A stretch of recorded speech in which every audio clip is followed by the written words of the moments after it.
thank you very much for the warm welcome. It is a pleasure to be here. I was recently in Thailand, Cambodia, Sri Lanka, Indonesia, Bali, and it's nice to be finally in an exotic locale here in Albuquerque. And I would like to come here more often. I have very fond memories as a child visiting Albuquerque, and what a wonderful place it is. It's also nice to meet people who actually pay taxes rather than consume them, because I spend most of the time in the US, I'm in Washington, D.C. The topic I'm going to address today is on this relationship between individual freedom and individual responsibility. And they're very closely related. Many people don't grasp how. You hear slogans about freedom and responsibility, but I was interested in exploring the deep connection between them. That in fact, these are very liberating ideas, and that they are about taking charge of our own lives. Now, I'm producing a book right now, and I'll talk about some of the chapters that are coming out in it. And it's a part of a whole series of books that I put out in recent years. I thought there was a gap in the market. We have big books like Human Action. Some of you may know that book. It sits on people's shelves for years, making them feel guilty. And then pamphlets and YouTube videos. And I wanted to put together something in between. It's made up of chapters, all of which you can read on their own. You don't have to read another one. If you read one, that's okay. There's something in it. And there's something for any intelligent person, ranging from a bright high schooler all the way up to a Nobel laureate or a top engineer or scientist or what have you. So some of them are footnotey, some of them have no footnotes. But they're all very serious pieces. This one, The Morality of Capitalism, has come out in almost 40 languages. We did the Economics of Freedom, The Morality of Capitalism. I'm told there'll be some copies of these available to you here.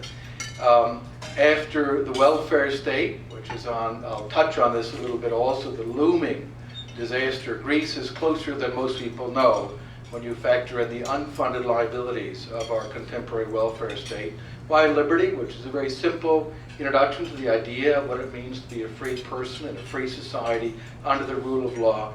And then the last one, why the free market is the best institutional guarantee for peace and harmony within and among societies.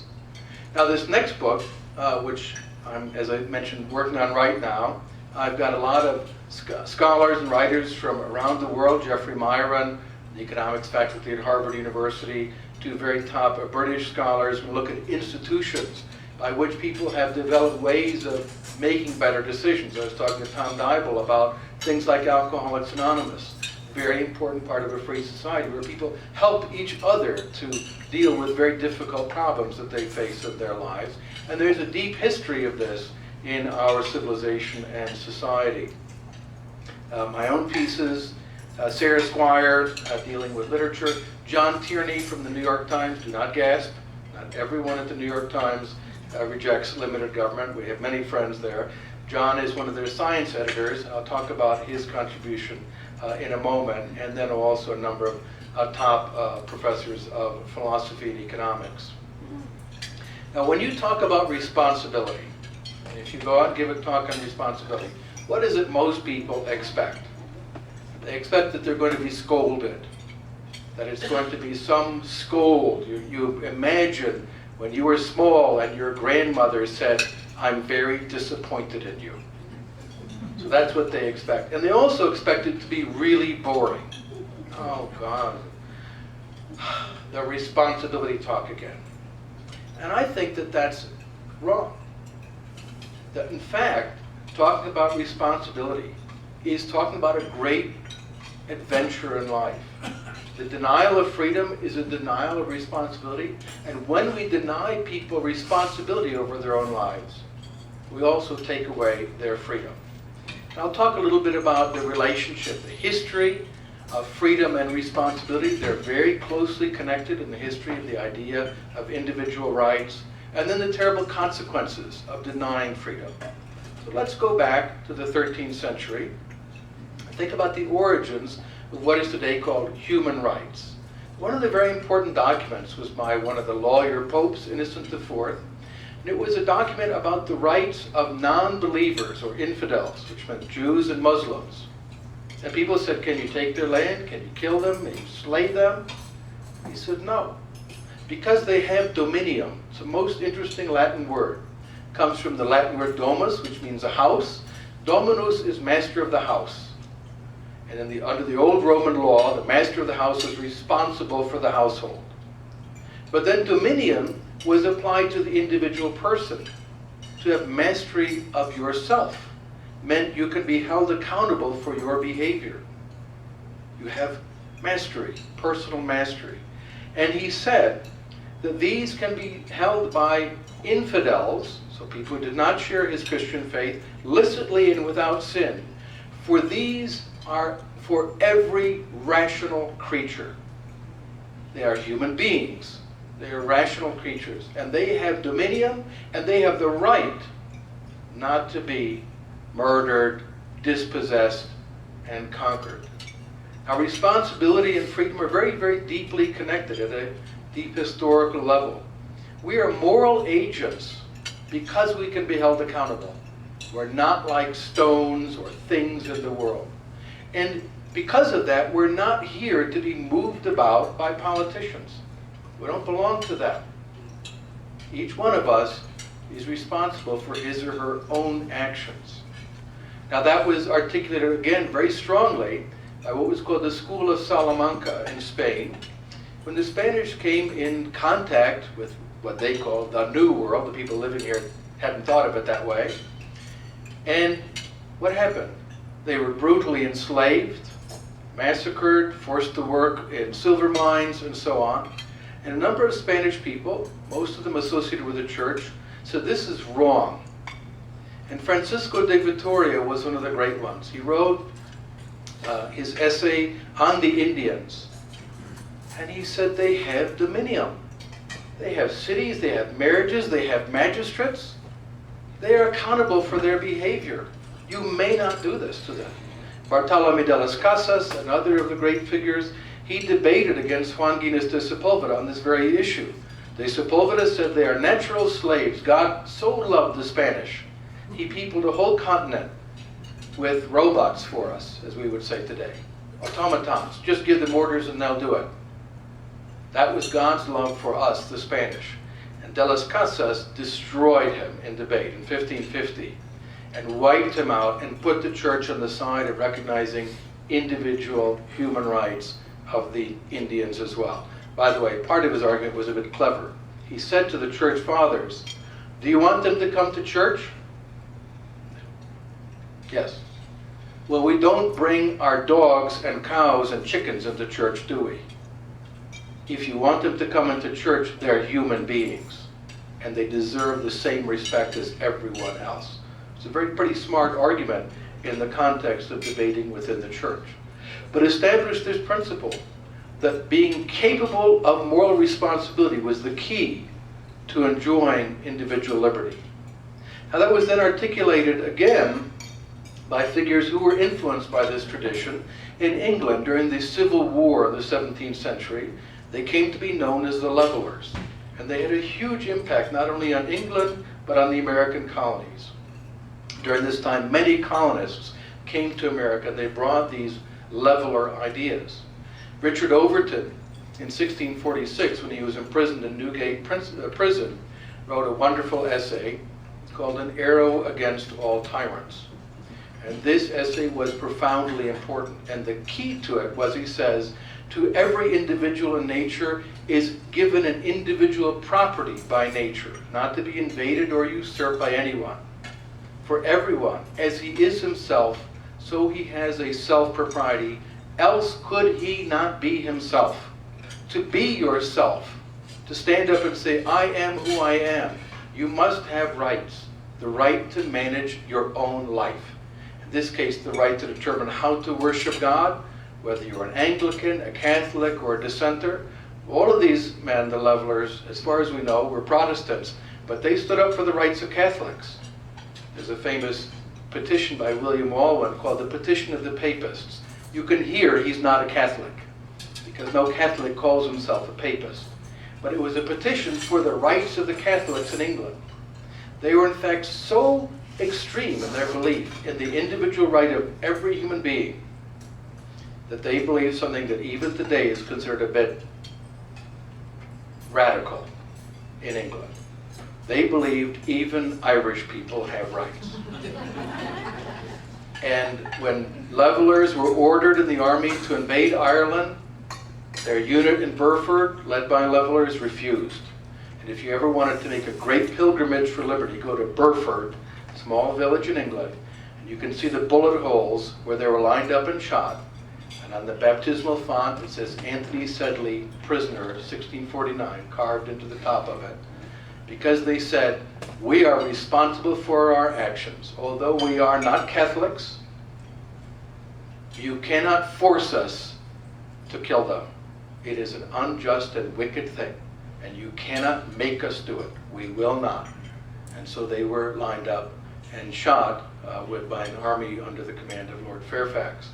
But these people established a very deep principle that continued in English and American political and constitutional thought. Now, when we deny freedom, we stunt the growth of personal responsibility and good habits. We can take an example here, the widespread poisoning that we see in illegal markets.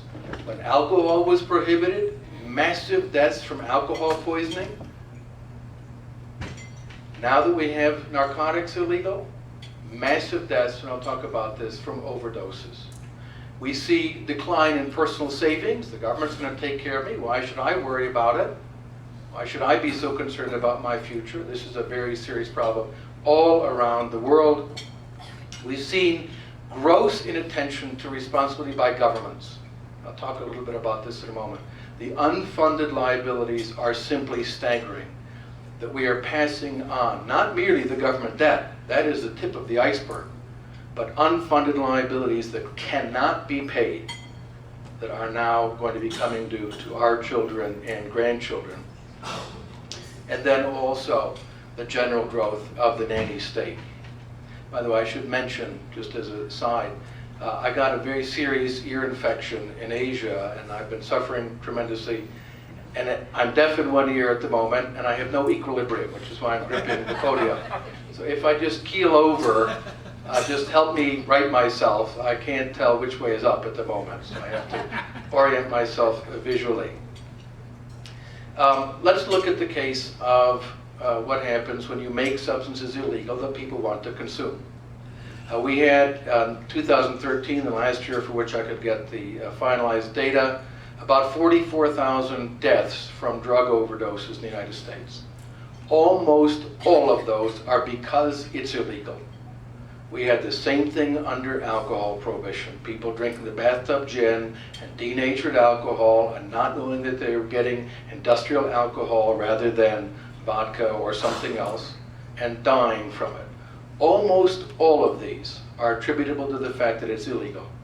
And you can't sue if you're going to consume these products. You can't then go and say, I want to sue my pusher. It's an illegal transaction. The police will just arrest you in the first place. And this has very serious consequences. Also, the violence that attends it. When alcohol was made illegal in the United States, the murder rate rose every single year until it was legalized 1933.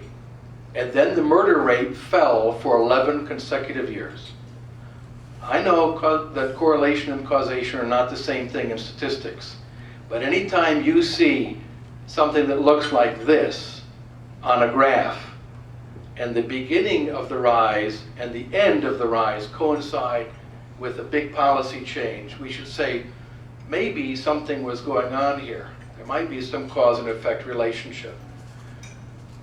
A lot of the violence that's been occasioned by this is not in our country, although we have a great deal here.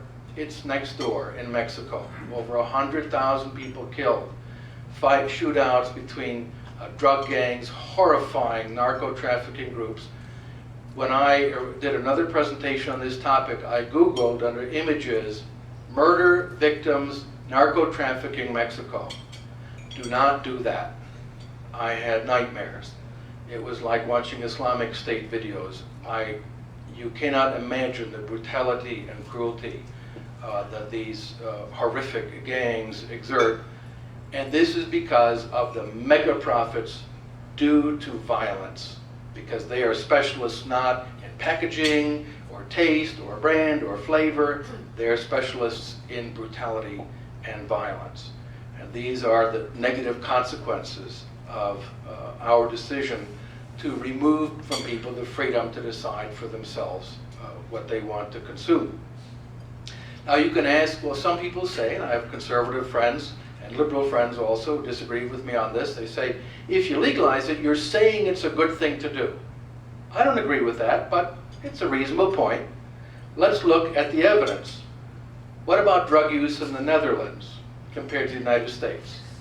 In the Netherlands, if you want to buy pot, it's really easy. You go to a coffee shop, it's on the table there, you can get it. It's perfectly legal.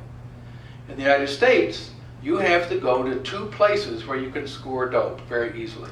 I'm told that the only 2 places it's really easy to get are prison and high school. So if you want to go buy some pot, the local prison, the local high school are the most likely sources. It's prohibited. We've seen a couple of states have changed in the last few years, but for decades this has been a serious felony. Well, we have here the Netherlands and the United States. So in the Netherlands it's perfectly easy to get and fewer people use it. In the United States it's been very difficult to get and more people use it. You can also compare long-term drug use. You can look at the USA is higher on every measure than the Netherlands, where it is perfectly legal, and possibly, this is complicated sociological and psychological matter, it's because it lost the forbidden fruit quality in the Netherlands. It's not an act of rebellion. What's the point? You won't get your parents that mad if you go down and try it. So most of the young people don't, much smaller percentage than in the United States. Well, let's look now at the welfare state and what we have developed, the irresponsibility of pay-as-you-go financing. Our Social Security system is broke. It's already bankrupt. It went cash negative in 2010, which is to say the expenditures going out are greater than the income coming in, and the rest is being made up by the sale of bonds from the so-called trust fund. Those are just IOUs. They're just promises to tax out of future revenue. There is no trust fund. We were lied to for years and years and years. Or you can visit the trust fund. It's in the bottom file of a cabinet in West Virginia. It's a big paper that says IOU $67 trillion. But there's no money socked away, no additional source of revenue. It all is coming out of general tax revenue, and it gets a little bit worse every day. So young people now coming into the market, if you're 19, 20 years old, forget it. You're putting in money to pay for mom and dad's retirement and grandma and grandpa's retirement, but there's not going to be enough left for you. The system is simply broke. The ratio, this chart may be a little bit hard to see here, has been falling of workers to retirees, and that's the relevant one there. For a pyramid scheme to work, the base of the pyramid has to get ever bigger. Well, it was known at the beginning this is not going to happen. We're not going to have an ever-expanding population. The U.S., because of our immigration, that immigration is in much less bad shape than countries such as Italy, France, Spain, or Germany, or Japan, which have aging populations, and the worker to retiree ratio is much worse. But in the U.S., it has nonetheless fallen quite dramatically. Now what's interesting, I wrote this book on the welfare state, did a lot of research. This was known from the beginning, that these systems were unfunded. The founder of the modern welfare state is this gentleman, Otto von Bismarck, the Iron Chancellor of the Second Reich in Germany, also one of Europe's famous fashion models, as you can see with his medieval armor. And one of the things I found in doing the research on the origins, England had a fully funded private retirement system at the time. Germany pushed through their state system that was a Ponzi scheme. The English later adopted the German system. The reason is, in the beginning it looks great. You have more money coming in, you guarantee benefits to current recipients, And there are not that many of them. But over time, it changes. And it was known at the beginning, and Mr. Bismarck himself knew that. And he said, yeah, but you'll just accumulate the liabilities later. Well, actually, that later turned out to be what was called the Weimar Republic. And it contributed quite dramatically to the collapse of the Weimar Republic because the taxes were so staggering to fund the pension system that they had inherited. So over the long run, the welfare state generates irresponsibility among government leaders and serious problems. Greece is in the news. I'll talk about that in a moment. But it also changes moral character.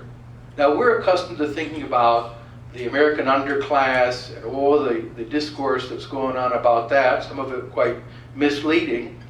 We think about that group, but it has an impact on everyone in society. And one of the elements I'd like to talk about is evidence from the United States on long-term disability. So let's start out then with, this is the percentage of people living in households in the United States that are receiving means-tested benefits.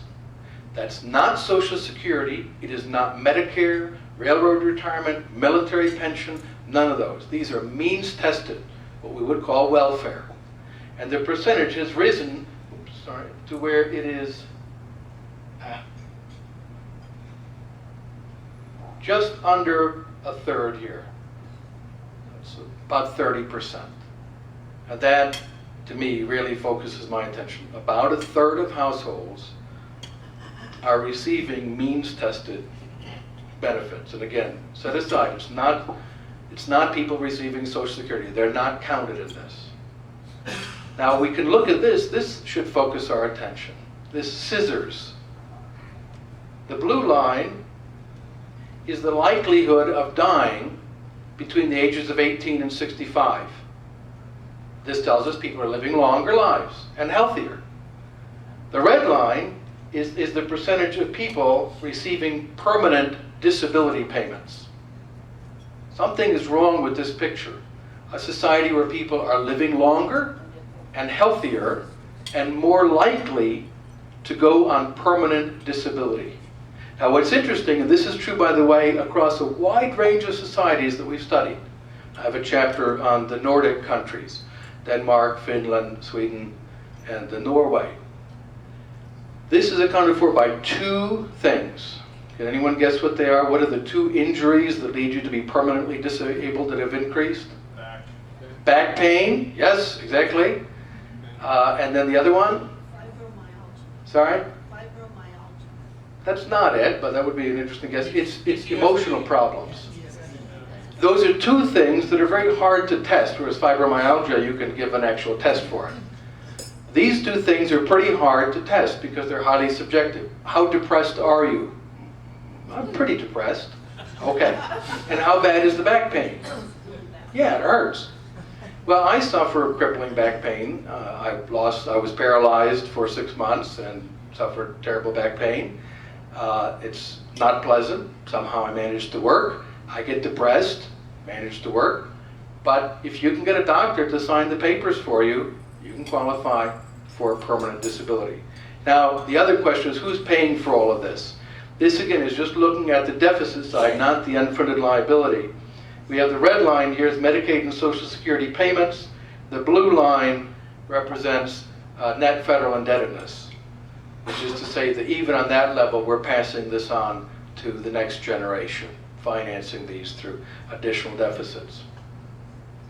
And I do tell to young audiences, I'm not particularly proud of my generation having stood up against this, that we are now handing on to them mountains and mountains of debt.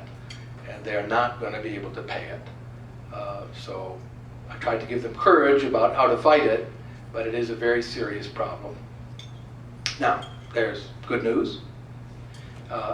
We are able to develop habits of self-control. We can do a better job making good decisions.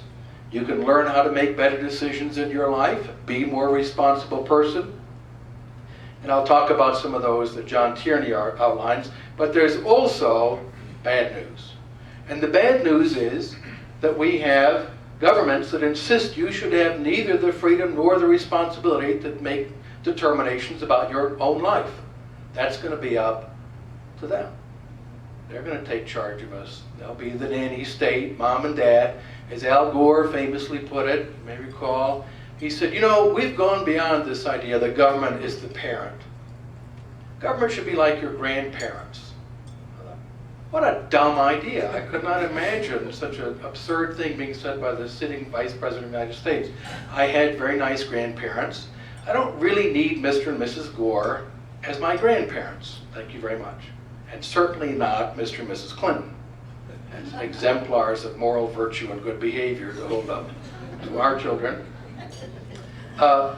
They don't want you to save for your own retirement. They certainly don't want you to make choices about your own medical care. That'll be allocated to us by very wise bureaucrats who know what's good for us, or ingesting what you like. So let's focus for a little bit on the good news. And the good news is you can develop moral fiber through the exercise of freedom. Freedom is like a petri dish for moral responsibility. That's a very important thing to realize, to understand. Free societies develop more generosity, not less. I spent a lot of time in communist and socialist countries. You don't see very much generosity, a lot less than you see in free societies. Those are the most selfish places I've ever been in my life. And the reason is, if you weren't selfish and greedy, you didn't get any food.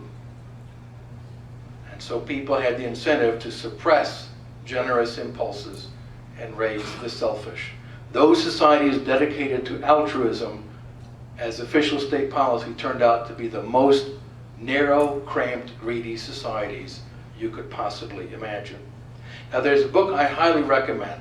John Tierney here from the New York Times and Roy Baumeister from Princeton. It's a wonderful book, and I put my money where my mouth is. I bought 28 copies to impose on my nieces and nephews and great nieces and great nephews and co-workers and the interns I work with and others.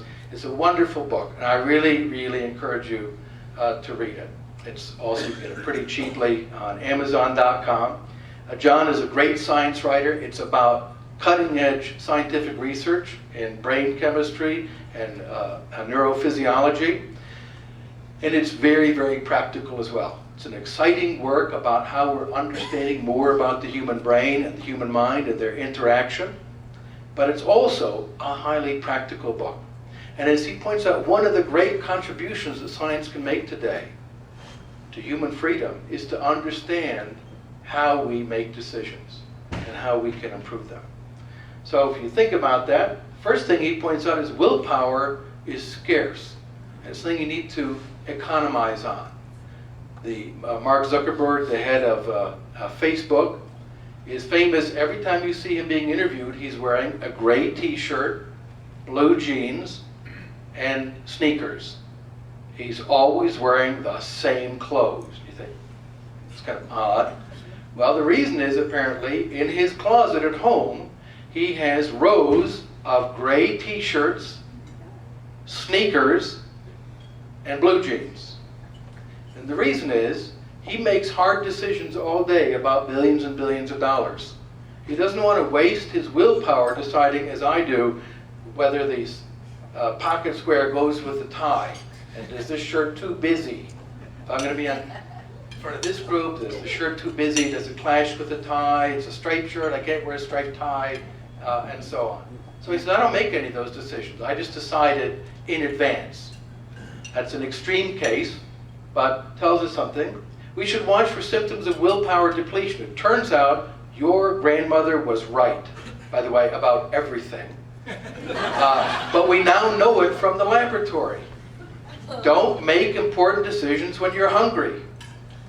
Eat something. Say, I can't decide on this right now. Which means I need to go eat something and replenish the glucose level in my blood. Because it's what's driving my brain cells. It's what they're consuming.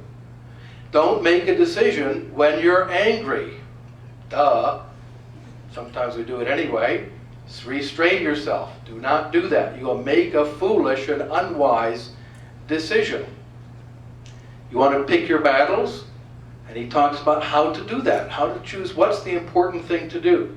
make to-do lists. It turns out, there are no scientific studies, people who make to-do lists are better at everything.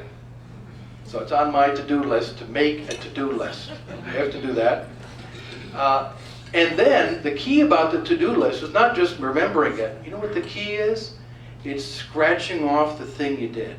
It feels good. It's a reward. You reward yourself for your success.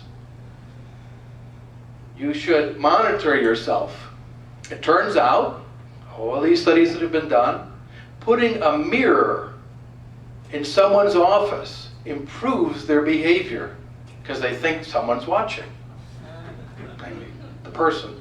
People who own a scale for weighing themselves are much more likely to lose weight if they're on a weight loss program because they monitor their behavior.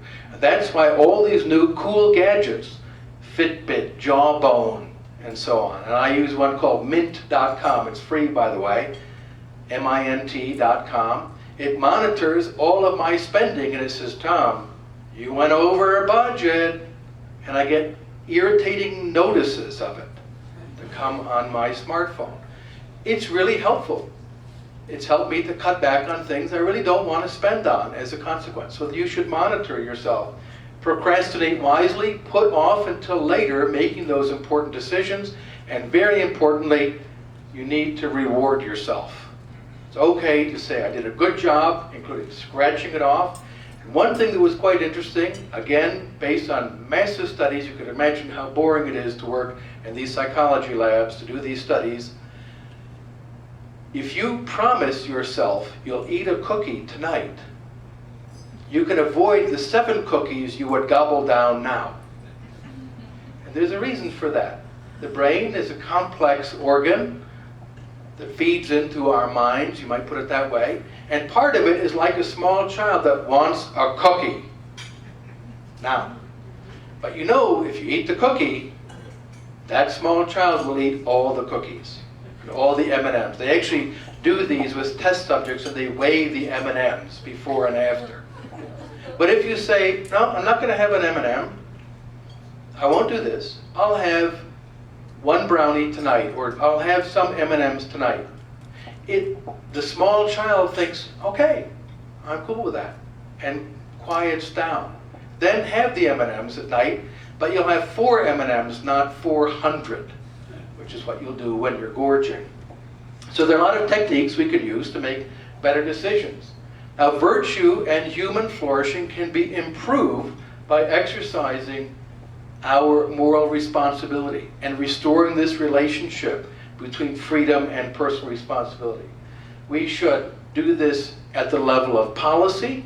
That means property rules. Property rules make people responsible for their behavior. We see this in water in the West. Tom Selleck stealing the water from the neighboring district. It was on the BBC. Why is he doing this? There's no way to buy additional water. There's no pricing for water. There's no property rights in water. It's crazy.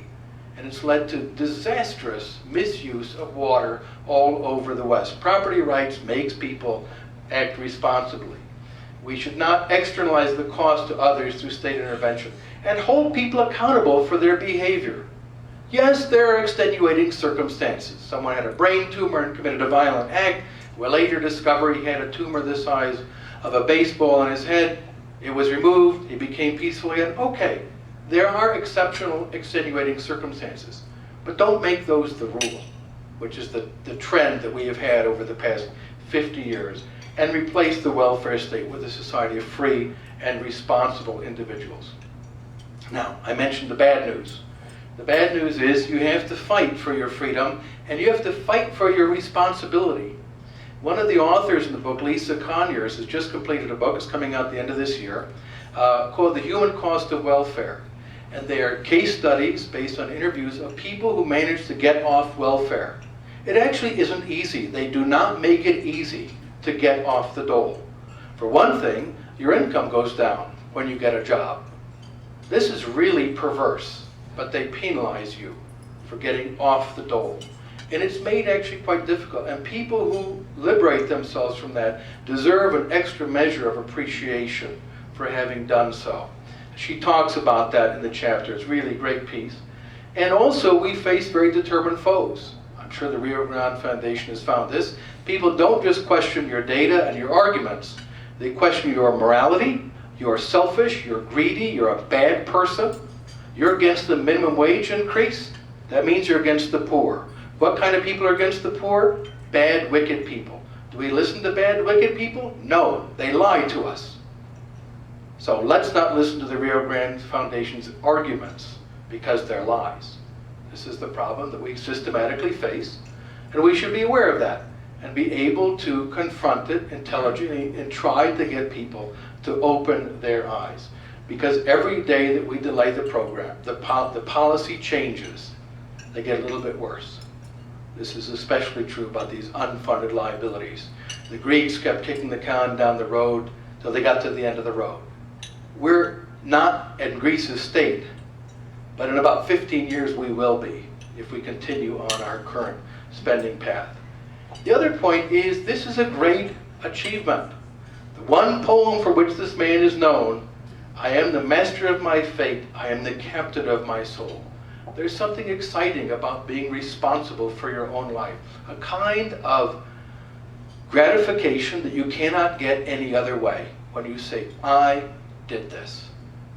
It wasn't done for me, the government didn't take responsibility for it, but what is it we hear from our political leadership today? You didn't build that. You didn't build that. When my nephew and my niece-in-law, his wife, heard that, having put in 60-hour weeks building their business, there was smoke coming out of their ears because they didn't build that. President Obama built that for them, evidently. There is a great achievement, but there's also a deep moral level. You don't get credit and you don't get blame for things you couldn't make choices about. Aristotle understood this in the Nicomachean Ethics. Praise and blame, which are the sign of good and bad action, are dependent on whether the people in question are compelled or not to act as they do. If you're compelled to do it, you don't get any blame and you don't get any credit. Compelled generosity isn't generosity. It's just obedience. But real generosity, when people freely give, that deserves our moral respect and honoring that, but not when it's just done under compulsion. So, to stand up as human beings, we have to fight for our freedom. We're accustomed to that slogan. But we also have to fight for our responsibility. And that's the other side of that. To say, no, I want to do this. I want to be responsible for my life. Our family will be responsible for this. Thank you very much. And that is the other side of the struggle for freedom. Let me talk just very briefly, we've got just 2 minutes, about what Atlas does. It's a network around the world, and we train freedom champions. So we've had people from Rio Grande go through our training programs on management and so on. We also articulate these ideas all around the world, and we don't just play defense. We're very big advocates of taking the fight to the enemy.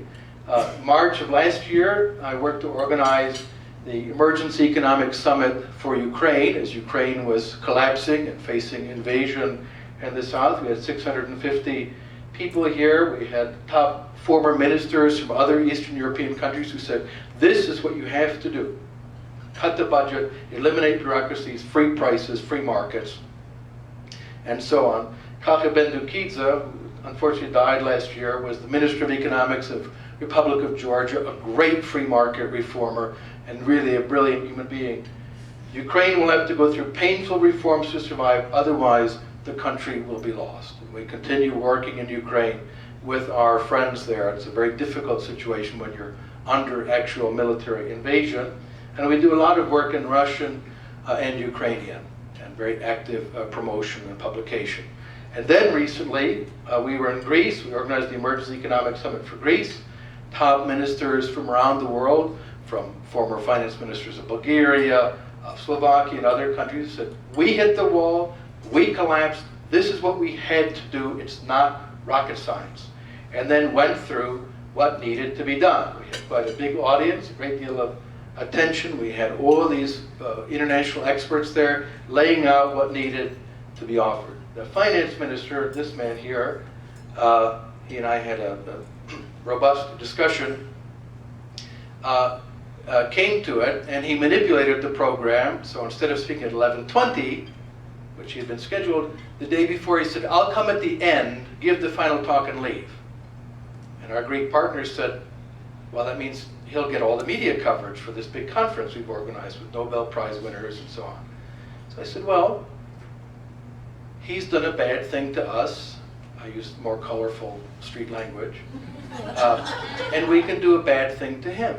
So I asked the Nobel Prize winning economist, Tom Sargent, who was there to speak, to deliver the final word. Immediately after Varoufakis, the finance minister, spoke, and he said, "You are irresponsible, reckless, and have no clue what you're doing." And that was, fortunately, the headline in the article papers the next day. If you want to follow Greece, the best source is called GreekCrisis.net, which is, most of it is in English, some of it is in Greek, by one of our partners in Athens, Professor Aristides Hatzis. And he updates it daily. It's a great source of information on what's happening in Greece. So through Atlas, Friends of Liberty take action. We counter bad ideas, and we actively advance the good ideas of individual liberty. Last point, if you're interested, we have the Atlas Leadership Academy. It's open to anyone. And we have online training programs for helping people find how they can make a contribution to freedom. And part of them, these programs are saying, what's your niche? Where would you like to add value? And then we have a whole range of other programs, even video production, how to use video, state-level think tanks all around the country who've done this very, very effectively. Rio Grande is a great organization. I'm glad to see all of you here, and I thank you for your attention.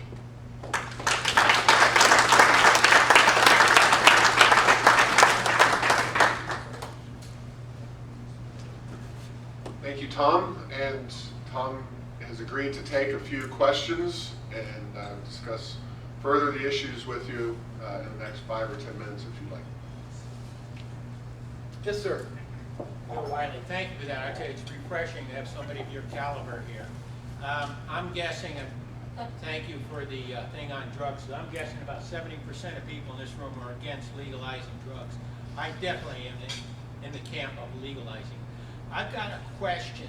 There's a move afoot about requiring people to have retirement accounts that work at corporations. You talk about willpower, you know. You can say, hey, we need it, but most people don't have it, especially wage earners.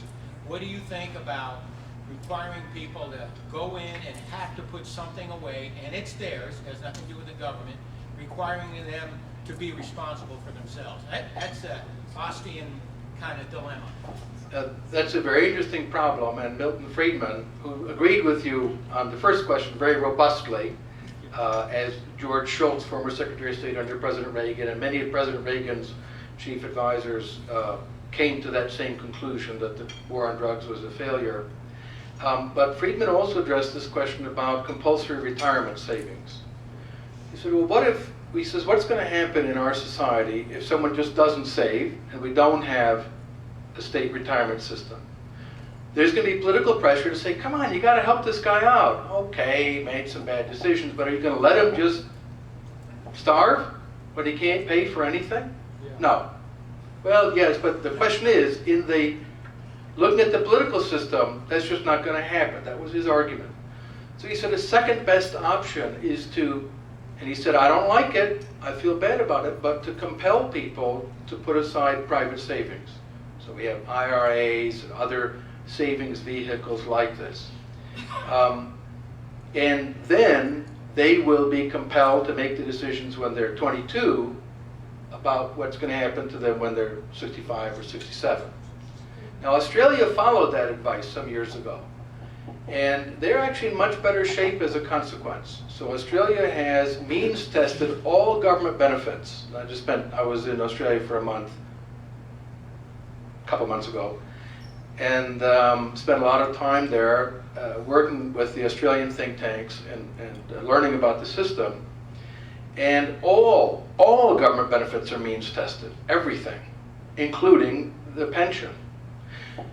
It's set pretty low so that the problem of moral hazard, which we see in insurance markets and so on, if I know I'm insured, I'll take more risky behavior, is actually pretty minimal. It's there, you cannot get rid of it entirely, but it's pretty small. And so people then were compelled to put aside money in what they call superannuation accounts. It's an Australian term that means retirement. I kept trying to correct their English and it didn't work. They misspell center and everything, tire.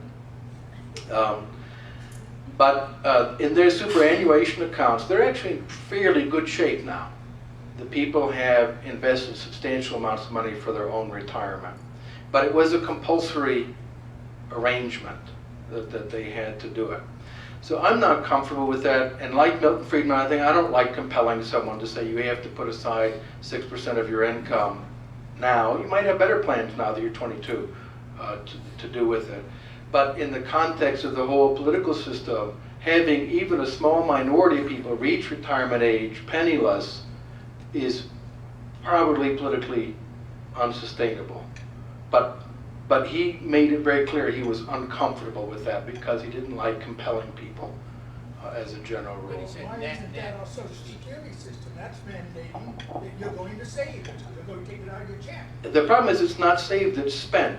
And that was, he was suggesting, was replacing the Social Security system with an actual individually capitalized account. So the difference with Social Security, it's a pay-as-you-go system.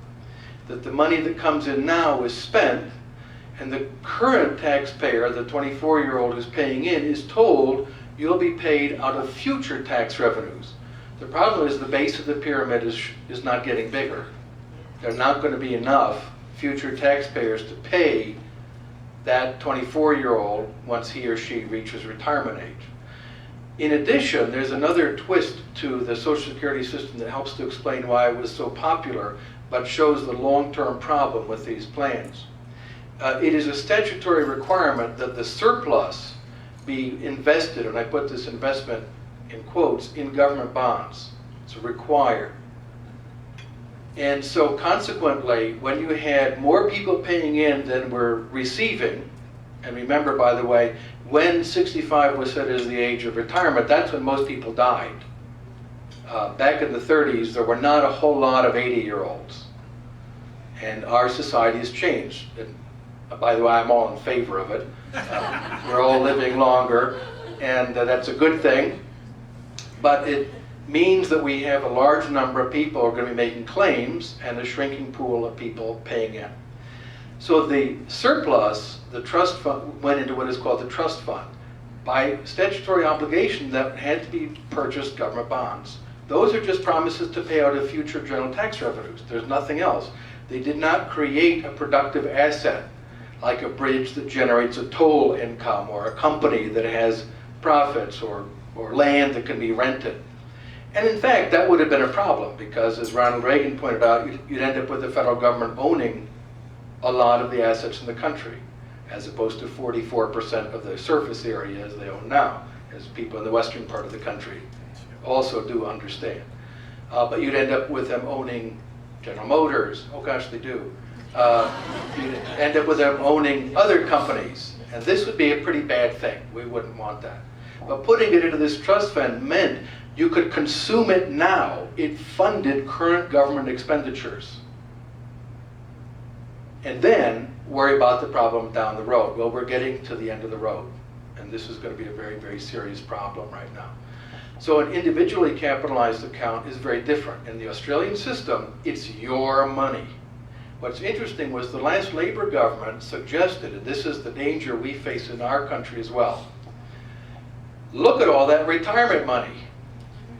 Wow, it's just sitting there not doing anything. This is the left's understanding of wealth. They think wealth consists of gold coins and rubies under the king's bed. That's what wealth is to them. They do not understand wealth is productive assets.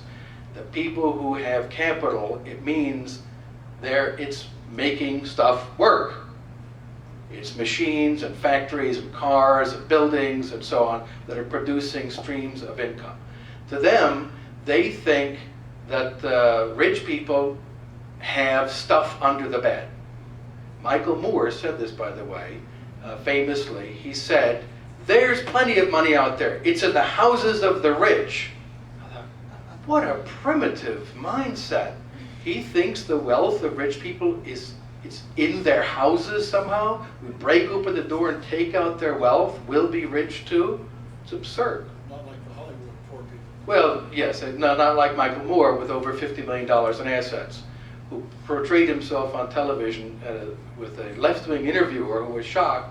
He said, "I'm a working class guy." And he said, "What?" He said, "Yeah, no, I'm not rich." He said, "Are you not aware you're rich?" He said, "No, I'm just a working guy."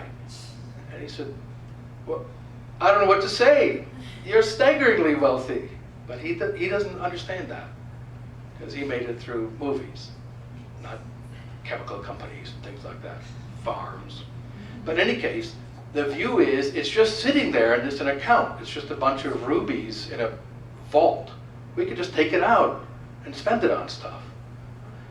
In Australia, this was proposed, and it is one of the biggest reasons why the Labour Party was massacred in the election, and the Liberal National Party came into power, because so many people had invested in that for 25 years and said, that's mine. In our country, we're going to face the same temptation. Look at all that money, it's not being used. We're not going to take it, please. What we're going to do is require that it be invested in socially useful assets like government bonds. Right? Because you're investing in the future of the country. So that's why we need to stress that that's ours. And that's why the individually capitalized nature is important. Yes, sir? Can you comment on the Chilean system since it's privatized? There are good and bad things to be said about it. One of the problems with the Chilean approach was that there was a limited number of investment companies that you could go into, and they offered substantially the same portfolios. Looking at what we call the Chilean system worldwide, it's generally generated quite positive results. We could be very happy about it. In individual cases, there's been learning about not structuring it correctly by setting up a cartel of investment firms, which was the Chilean, part of the Chilean problem in Chile. Other countries did not do that. And so a number of European countries have developed the three-pillar system, as it was called, and one of those pillars is taking some portion of the money that otherwise would have gone into the state system, and that goes into your own individually capitalized account that is invested in a portfolio of stocks and bonds. Sometimes limitations are put on that. You couldn't put it all into lottery tickets or one stock you think is going to soar through the roof. There has to be some minimal diversification of the portfolio. In general, I think those are much better than the pay-as-you-go state-funded systems. And we have now had a fairly long time of learning which system does well and what the pitfalls are to avoid them. So I'm generally in favor of it. One more question. Okay? Yes, sir. The upcoming Chinese-Russian currency swaps, have you looked at that relative to how to affect us? Very minimally, but most of the monetary economists that I know don't think that's a very big deal. The ruble is not a robust currency, and there's a lot of talk among people in the U.S. who are not happy with the Federal Reserve, think, oh, the ruble is going to be better. Well, trust me, it's not. It's much more politicized even than our American dollar, which has a lot of problems. I'm a big critic of the Federal Reserve and their mismanagement. But it's much, much more political in Russia because it's actually up to the decision of one guy. That's a worse situation to be in.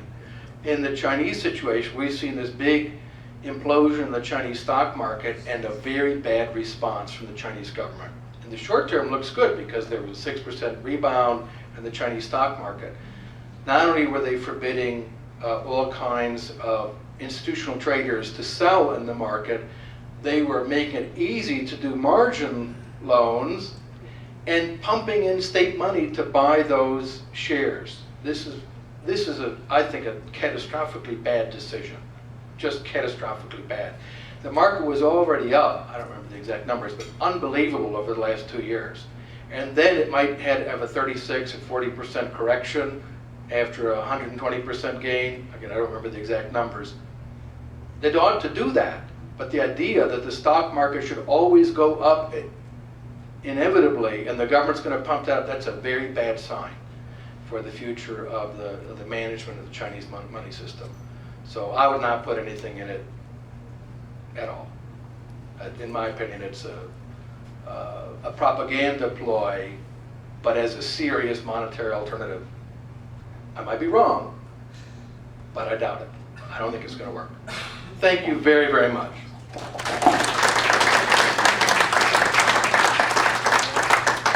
Tom's organization, the Atlas Foundation, has provided a number of books that are back there. Dowd and Claire are going to be